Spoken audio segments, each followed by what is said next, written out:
Super. Alors Cyril Chabagnier, là, une nouvelle fois, front uni de tous les syndicats aujourd'hui dans cette manifestation à Paris.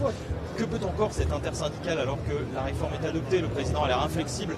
Aujourd'hui, qu'est-ce que vous pouvez encore faire? Je crois que nous pouvons continuer à mettre la pression. Oui, la réforme a été adoptée, mais cette réforme, aujourd'hui, elle peut encore être retirée. Et je crois que c'est ça le combat. Nous avons aujourd'hui encore, dans les premiers chiffres qui nous remontent, plus de 1 million de personnes qui vont être dans la rue. On est légèrement supérieur apparemment au 31 janvier, qui était déjà une très forte mobilisation. Donc je crois que cette pression, au bout d'un moment, elle va peser sur le président de la République, et son discours d'hier est un discours de façade sur cette confiance qu'il annonce en disant nous n'allons pas retirer cette réforme. D'ailleurs, on voit que le patronat commence à réagir parce qu'il s'inquiète de tous ces mouvements. On voit que les marchés financiers sont beaucoup plus inquiets de ces mouvements de grève que le fait que la réforme se fasse ou ne se fasse pas. Donc on voit que les pressions arrivent de tous bords aujourd'hui. Et en plus, avec ce déni démocratique par l'adoption par un 49.3 et l'utilisation de 4 articles, on voit que ça met aussi beaucoup de gens dans la colère et beaucoup de jeunes dans la colère. Donc je crois que nous allons continuer, je crois que nous allons réussir à ce que cette réforme ne passe pas. Et puis on a aussi d'autres combats en parallèle, le combat avec le Conseil constitutionnel, parce que beaucoup d'articles sont discutables, et nous avons le référendum d'initiative partagée qui est aussi un combat. Mais un mot avant sur les mots très durs qu'a employé le président de la République hier à l'endroit de Laurent Berger, mais on a l'impression que ça pourrait vous inclure aussi tous les syndicats au final. Qu'est-ce que vous en avez ressenti? Qu'est-ce que vous avez perçu? Vous n'avez pas proposé de compromis à l'exécutif, c'est ça? Non, mais j'ai envie de dire quel culot et quel mensonge. Quel culot de dire que les organisations syndicales n'ont pas proposé de compromis. Nous avons à la CFTC reconnu qu'il fallait une réforme des retraites. Nous avons dit que nous avions des propositions. On a même accepté l'idée qu'il y ait un déficit dans le futur. Et nous allons proposer un mix de solutions. Et dans le bureau de la Première ministre, elle a elle-même reconnu que nos propositions étaient sérieuses, crédibles et constructives. Mais que ce n'était pas leur choix.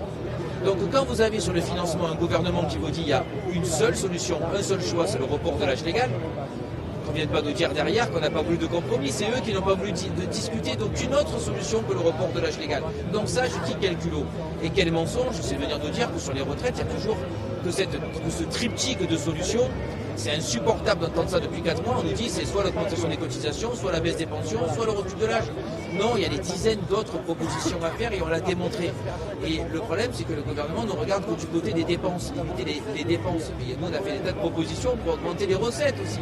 Voilà, donc c'est du mensonge, c'est du culot honnêtement, les mots qui ont été dits tout au long de cette intervention, y compris envers certains de mes collègues, oui, je pense à Laurent Berger, c'est quand même très dur et très méprisant. Moi, quand j'ai entendu ça, j'ai vu l'image pour avoir une image footballistique, d'un tacle par derrière, les 2 pieds décollés, quoi. Donc c'est pas comme ça qu'on crée du consensus et du compromis. Et quand le président nous dit à 2 reprises, dans l'avenir, il va falloir faire un engagement collectif. Ah oui, très bien, mais l'engagement collectif, on aimerait le voir en ce moment, on aurait aimé le voir sur la réforme des retraites. Donc nous tendre la main pour dire il faut revenir dans 3 semaines comme si c'était rien passé, je crois que c'est complètement hors sol. Cyril Chabagnier, on voit aussi un durcissement quand même de la mobilisation dans la rue, avec de nombreuses manifestations spontanées qui sortent un peu des cadres habituels de ce que vous, en tout cas, vous faites ici. Est-ce que ça vous inquiète un peu aussi de voir que il pourrait y avoir une certaine forme de radicalité, c'est pas trop votre truc à la CFTC, qui viendrait peut-être gréver un peu le message que vous voulez porter?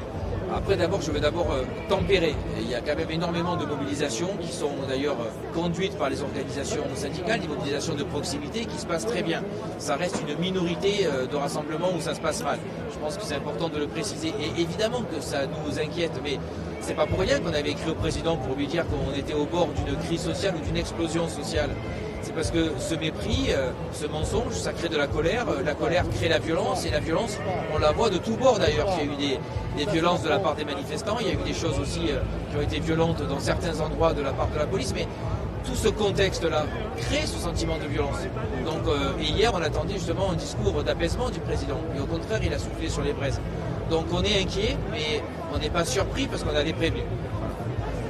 J'ai encore 2 questions. La question de ce soir sur l'intersyndicale. Frédéric Souillot, à l'instant, nous disait il n'y a pas un grain de sable entre nous, il n'y a pas un gravier qui nous sépare.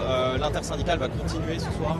L'intersyndicale, elle va continuer ce soir. Vous savez, ça fait 2 mois qu'on nous prédit que l'intersyndicale va finir la semaine d'après. Donc ça fait 2 mois que l'intersyndicale tient bon, on arrive à se mettre d'accord et il n'y a aucun problème par rapport à ça. Donc oui, l'intersyndicale se réunit ce soir. Je suis persuadé qu'elle va trouver encore un communiqué en commun, des moyens d'action en commun, sans grande difficulté. Et quand on voit une mobilisation aussi forte aujourd'hui, on voit très bien que ce soir ne sera pas la dernière intersyndicale. Et un dernier mot, Michel Chabagnier, sur peut-être votre espoir de voir peut-être le Conseil constitutionnel censurer tout ou partie de cette réforme. Est-ce que ce serait ça maintenant votre salut? Je crois que le salut, y compris pour le président, ça serait de dire je retire ce texte et on se remet autour de la table. Ça, tout le monde sortirait, je crois, la tête haute. Mais évidemment que si le président ne va pas vers cette voie, le Conseil constitutionnel, dans lequel on a déjà eu l'expression de son président qui avait dit que certains sujets étaient certains articles étaient très discutables. Évidemment, on a beaucoup d'espoir par rapport au Conseil constitutionnel. Et il y a aussi le référendum d'initiative partagée, obtenir les 4,5 millions de signatures sur un texte comme celui-là. Je crois que c'est tout à fait faisable.